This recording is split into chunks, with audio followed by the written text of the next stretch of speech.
ఆచార్య చాణక్య గంభీర స్వరంలో ఇలా అన్నారు. చంద్రగుప్త, నీకు తెలుసా, ధనవంతుడు పేదవాడు మధ్య తేడా కేవలం ఒక్క విషయంలోనే ఉంటుంది. ధనం గురించి మరొక విషయం విను చంద్రగుప్త. ధనం రాత్రింబవళ్లూ కష్టపడి పనిచేసేవాడికి రాదు. ధనం ఎవరికి వస్తుందంటే ఇతరుల ద్వారా పని ఎలా చేయించాలో తెలిసిన వాడికి వస్తుంది. అంటే ధనం ఎప్పుడూ బుద్ధిమంతుల వద్దకే వెళుతుంది, శారీరక శ్రమ చేసేవారి వద్దకు కాదు. శారీరక శ్రమతో ఎవరూ ఎప్పుడూ ధనవంతులు కాలేరు. వారి వద్ద ఎప్పుడూ సరిపడా ధనం ఉండదు. ఈ మాట నీవెప్పుడూ గుర్తుంచుకో. సరిపడా ధనం కావాలి, చాలా ధనం కావాలంటే నీ మానసిక శక్తిని పనిలో పెట్టు. బుద్ధితో పనిచెయ్యి, చేతులతో కాదు. రాజు ఎప్పుడూ తానే శ్రమ చెయ్యడు. సేఠ్ సాహుకారులు ఎప్పుడూ తామే కూలిపని చెయ్యరు. కూలిపని చేసేవారే ఎక్కువ కష్టపడతారు. ఎక్కువ పేదవారుగా కూడా వారే ఉంటారు. చంద్రగుప్తుడు వినమ్రంగా అడిగాడు, గురుదేవా, అయితే ధనవంతులయ్యే అసలు రహస్యమేమిటి? అయితే ధనవంతులందరూ ఎందుకు కాలేరు? చాణక్య ముసిరిపూసి నెమ్మదిగా ఇలా అన్నారు. చంద్రగుప్త, ఒక విషయం ఎప్పుడూ గుర్తుంచుకో. ఈ ప్రపంచంలోని సంపదంతా ఈరోజు గరీబులకు సమానంగా పంచిపెట్టినా కొన్నేళ్ల తర్వాత మళ్లీ ఇప్పటి పరిస్థితే వస్తుంది. గరీబులు మళ్లీ గరీబులవుతారు, ధనవంతులు మళ్లీ అమీర్లవుతారు. ఎందుకంటే అమీరీ గరీబీ ధనంతో కాదు, బుద్ధితో ఏర్పడతాయి. తన బుద్ధిగుర్రాన్ని పరుగెత్తించే వ్యక్తికి ధనవంతులవ్వడానికి ఆలస్యం కాదు. బుద్ధిని నిద్రపోనివ్వి కేవలం శరీరంతో కష్టపడేవాడు జీవితాంతం పేదవాడిగా ఉంటాడు. ధనం బుద్ధి ఆట, కష్టమాట కాదు. అప్పుడు చాణక్య ఇలా అన్నారు.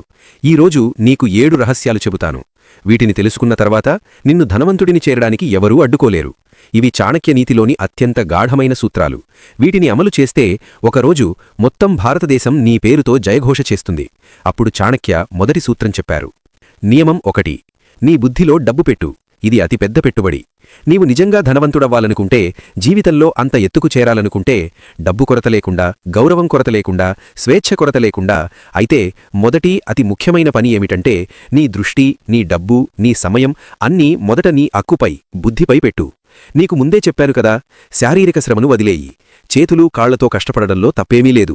కాని అది నిన్ను ఒక పరిమితి వరకే తీసుకెళ్తుంది. ఆ పరిమితి తర్వాత నీవు ఆగిపోతావు. కూలివాడు రాత్రింబవళ్లూ గొడ్డలితో కొడతాడు, అయినా 2 రొట్టెలకు మోహపడి ఉంటాడు. ఎందుకంటే అతడు తన బుద్ధిని ఎప్పుడూ తెరవలేదు. బుద్ధిగుర్రాన్ని పరుగెత్తించు. పరుగెత్తించడమంటే నేర్చుకో, నేర్చుకుంటూ ఉండు. జీవితాంతం నేర్చుకుంటూ ఉండు. నేర్చుకోవడం ఆపేసిన వ్యక్తి బ్రతికి ఉండగానే చనిపోతాడు. అతని సంపాదన కూడా చనిపోతుంది. నియమం 2. అవకాశాలు తామంతట తాము రావు, వాటిని గుర్తించాలి. అవసరః కాలేన ఆగచ్చతి, కాలేన నశ్యతి, తం యః సన్నాదతి స సిద్ధిం ప్రాప్నోతి. అంటే అవకాశం సమయంతో వస్తుంది, సమయంతోనే నాశనమవుతుంది. దాని శబ్దాన్ని వినేవాడే సిద్ధిని పొందుతాడు. ధనవంతుడవ్వాలంటే రెండవ ముఖ్యమైన నియమమేమిటంటే అవకాశాల కోసం కళ్ళు తెరవాలి. అవకాశాలు ఎప్పుడూ తలుపు తట్టి, బాబూ, నేను నీ అవకాశం, లోపలికి రానివ్వు అని చెప్పుకుంటూ రావు. అవకాశాలు ఎప్పుడూ మారువేషంలో వస్తాయి. కొన్నిసార్లు ఇబ్బంది రూపంలో, కొన్నిసార్లు ఎగతాళి రూపంలో, కొన్నిసార్లు స్నేహితుడి నోటి నుండి వచ్చిన ఒక వాక్యంలో. చాలామంది వాటిని చూసి తప్పించుకుంటారు. వాటిని గుర్తించేవారే కోటీశ్వరులు, అరబీశ్వరులు అవుతారు. నీవు ధనవంతుడవ్వాలనుకుంటే ఈ రోజు నుండి ఈ ప్రతిజ్ఞ చేసుకో. నేను ఏ అవకాశాన్ని వదులుకోను. నేర్చుకోవడమైనా, సంపాదించడమైనా, కలవడమైనా, ప్రయాణమైనా, ఏదైనా కొత్తగా చేయడమైనా నేను దాన్ని పట్టుకుంటాను. గుర్తుంచుకో, ధనం నీ వద్దకు రాదు, ధనం నీ వద్దకు రావడానికి మార్గం వెతుకుతుంది. ఆ మార్గమే అవకాశం. నీవు ఎంత ఎక్కువ అవకాశాలను పట్టుకుంటావో అంత ఎక్కువ మార్గాలు ధనానికి తెరుచుకుంటాయి. అవకాశాలను వదులుకుంటూ పోతే మొదటి నియమాన్ని ఎంత బాగా పాటించినా నీ సంపూర్ణ నేర్పు వృధా అవుతుంది. ఎందుకంటే నేర్పును ఉపయోగించడానికి అవకాశం కావాలి. నియమం 3. సమయం ధనం కంటే కూడా వేల రెట్లు విలువైనది. నీవు నిజంగా ధనవంతుడవ్వాలనుకుంటే, అరబులు కాకపోయినా ఆర్థిక స్వేచ్ఛ సాధించాలనుకుంటే, డబ్బు నీ బానిస అయ్యేలా కాకుండా, నీవు డబ్బుకు బానిస కాకుండా, ఈ రోజు నుండి ఒక్కసారి శాశ్వతంగా గుండెలో గుచ్చుకో. సమయం అత్యంత ఖరీదైనది. డబ్బు పోతే మళ్లీ సంపాదించవచ్చు, కానీ సమయం పోతే అది శాశ్వతంగా పోతుంది.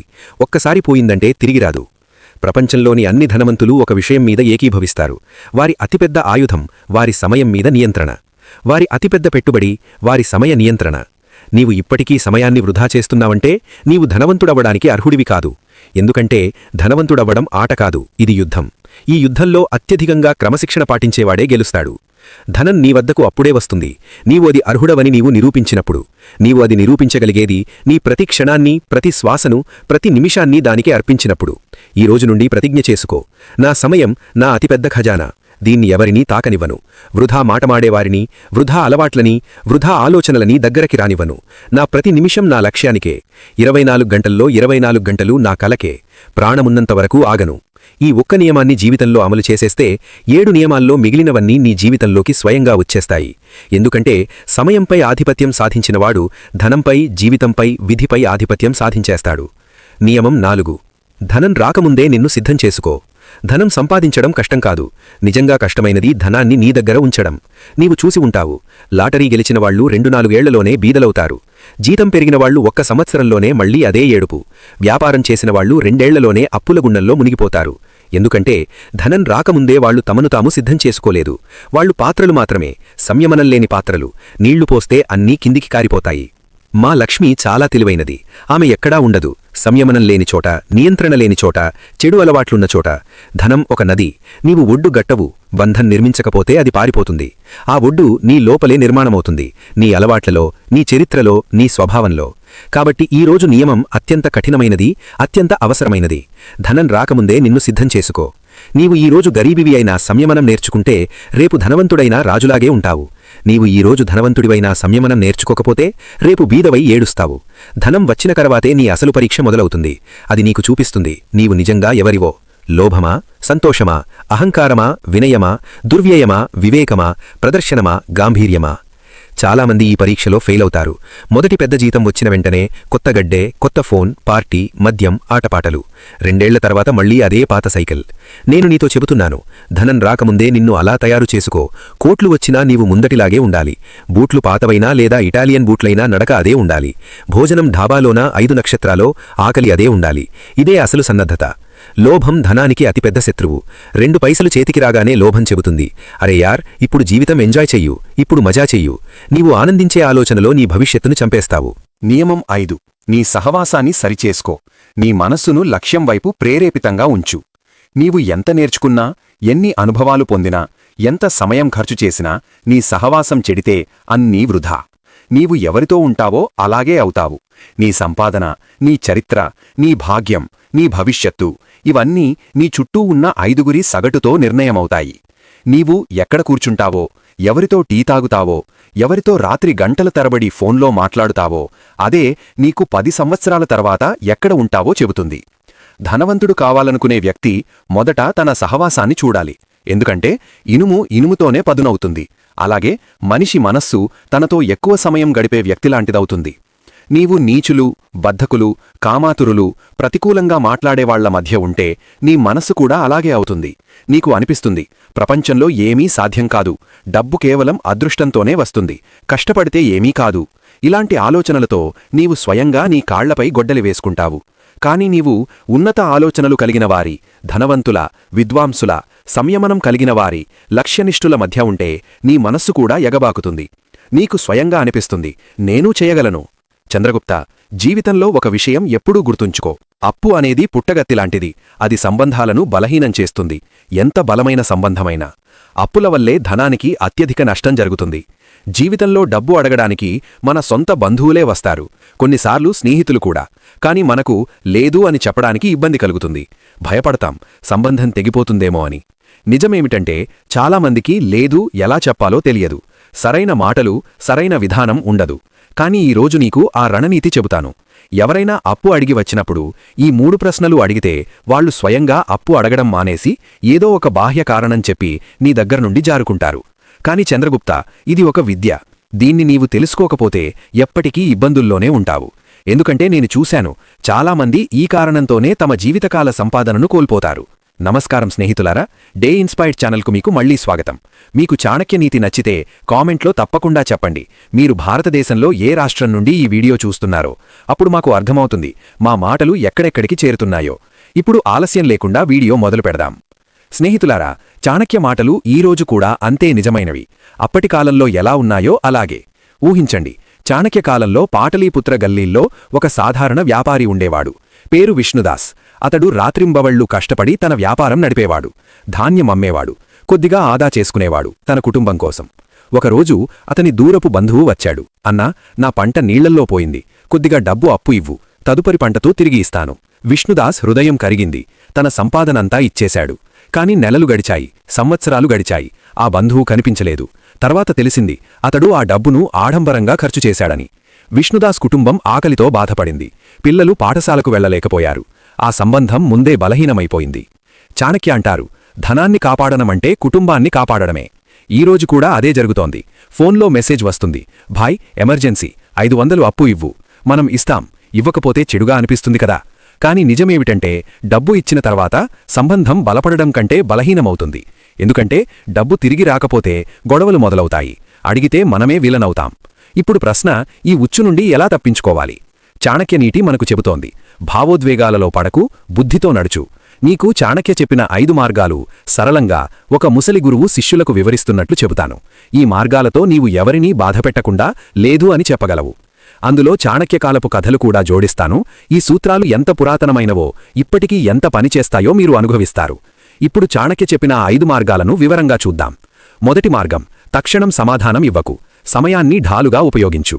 ఎవరైనా డబ్బు అడిగి వచ్చినప్పుడు ఎంత పెద్ద ఎమర్జెన్సీ అని చెప్పినా వెంటనే అవును లేదా లేదు అని చెప్పకు. ముసిరిపూసి ఇలా అను, భాయ్ నీ ఇబ్బంది నాకు అర్థమవుతోంది, కాని నా డబ్బు వివిధ చోట్ల పెట్టుబడి పెట్టాను. నా లెక్కలు చూసి ఇంట్లో వాళ్లతో మాట్లాడి రేపు నీకు చెబుతాను.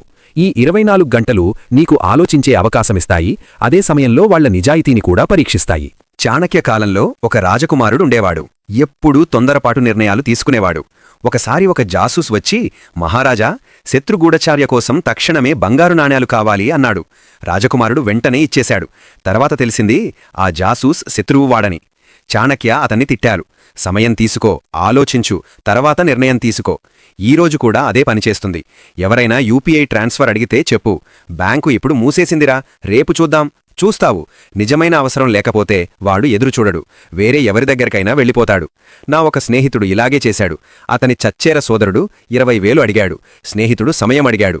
మరుసటి రోజు వాడే వచ్చి, వద్దులేరా, వేరే ఎవరో ఇచ్చాడు అన్నాడు. తర్వాత తెలిసింది ఆ పార్టీలో ఖర్చు చేయడానికే అడిగాడని.